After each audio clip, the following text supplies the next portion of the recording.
Então, o ortomolecular também tem muito do resgate da individualização do processo de saúde. Olhar para a saúde, né? Mais do que olhar para a doença, que é importante também, mas assim já tem um monte de gente olhando, então vamos olhar para a saúde e vamos individualizar isso de forma insana. Quanto mais individual, mais melhor. você está pensando do jeito que seria o certo para o ortomolecular. Entendi. Né? Você falou aí de exame, né? De como funciona, né? Vamos dizer, o procedimento, né? Aí me surge a questão. Normalmente, ou é o procedimento de a medicina ortomolecular entrar após um exame específico, um exame de sangue para verificar as condições para aí sim aplicar? E minha segunda pergunta acho que tem a ver também, né? Como você identifica que a pessoa está saudável, né? Você está no processo, a pessoa já entrou no processo, né, da medicina ortomolecular. Como você acompanha isso? Digo, não, é através desse tipo de exame ou através de qualquer outro tipo de mecanismo para saber se a pessoa está essas duas perguntas saudável. davam 2 palestras, né? Então... Que ótimo, vamos lá. Eu ia até complementar, mas não vou, já que tem 2 palestras. Não, mas eu vou resumir.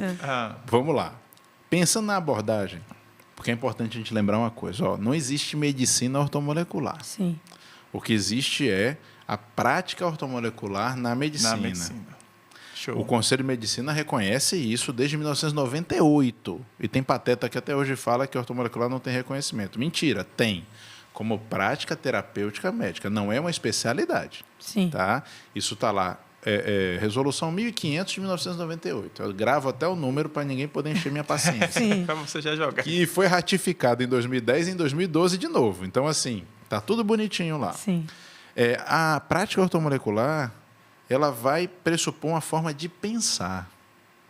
Então, eu tenho como abordar um paciente de forma ortomolecular sem fazer exame nenhum inicialmente? Tenho. Porque, na verdade, as primeiras coisas que eu vou tratar a reorganização dos seus hábitos de vida. Então, antes de pensar em prescrever qualquer coisa, tem que ver como é seu sono, como é sua alimentação, sua hidratação, funcionamento do seu intestino, seus exercícios físicos. A sua rotina, né? Sua rotina. O horário do seu exercício. Exato, tudo isso vai. Quanto tempo você trabalha? Cara, até quão objetivo feliz também. ou não você está com o seu trabalho, com sua vida pessoal, um casamento, uma relação familiar, tudo isso entra. Então, primeiro você tem que ter dimensão da vida da pessoa. Sim. É um trabalho que, nesse caso, não vai envolver nenhum exame num primeiro momento. Sim. Envolve muito leitura da pessoa, como ela fala, como ela se posiciona, onde estão as mãos dela, para onde ela está olhando, tudo isso a gente acaba considerando. Então, essa primeira abordagem pode ser por aí, e é assim que ela acontece. A primeira, né? A primeira. Sim. Numa primeira consulta, a gente já tem prescrição? Em geral, sim. Porque já dá para prescrever algumas coisas, algumas poucas coisas, baseado no que o paciente te fala e nas queixas e objetivos dele. Então, a gente já pode ter algumas condutas no início, sim, vão ser mais simples, mas já pode.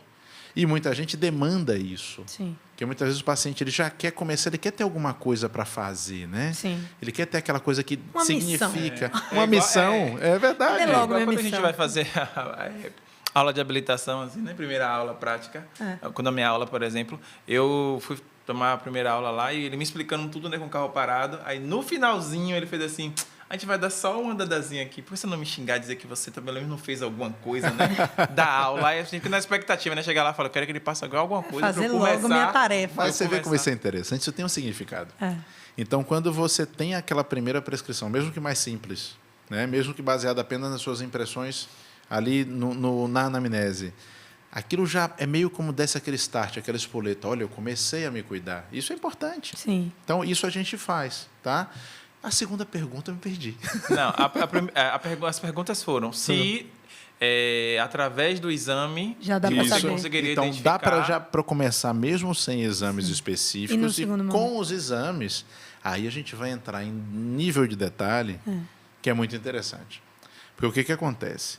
Queixam muito que o ortomolecular pede muito exame. Eu dou curso de interpretação de exames. É isso, eu ia tocar nesse assunto, você dá curso. Eu dou curso disso. E eu falo, quanto mais informação sobre o paciente eu tiver, se eu souber usar a informação, melhor.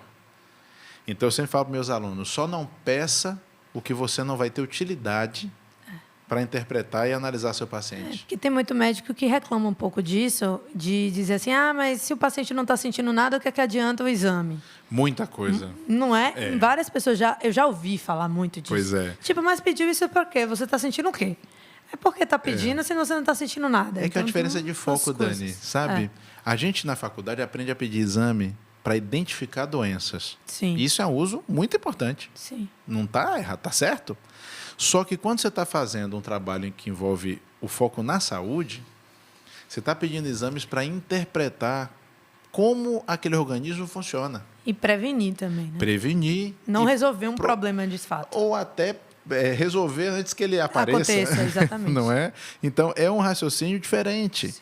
Então, quem está certo, quem está errado, não tem certo e errado, não. Sim. São abordagens diferentes. Sim. Então, a gente faz uma investigação bioquímica bem detalhada para tentar entender, tanto quanto for possível, como é que aquele organismo funciona, sob os mais variados aspectos, de acordo com o trabalho que você vai desenvolver.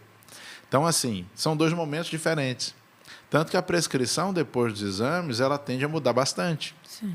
E a prescrição, ao longo do tratamento, ela pode mudar todas as vezes que você vira o paciente, porque os ajustes vão sendo feitos de acordo, inclusive, com as respostas. Tanto que uma das coisas que eu faço com a primeira prescrição, eu chamo ela também de sonda. Porque o feedback que o paciente me dá, quando ele volta do uso da primeira prescrição, é tanta informação para mim quanto são os resultados dos exames. Sim. Então, ele Como tomou, ele se sentiu, né? Exato, ele tomou tal coisa, como é que ele se sentiu? Isso fala coisas importantes para mim. Então, tudo isso aí não deixa de ser, né? A prescrição é um processo ativo, eu já estou ali promovendo algum resultado, mas também é investigação. O feedback da prescrição também é investigação. E esse trabalho vai sendo desenvolvido.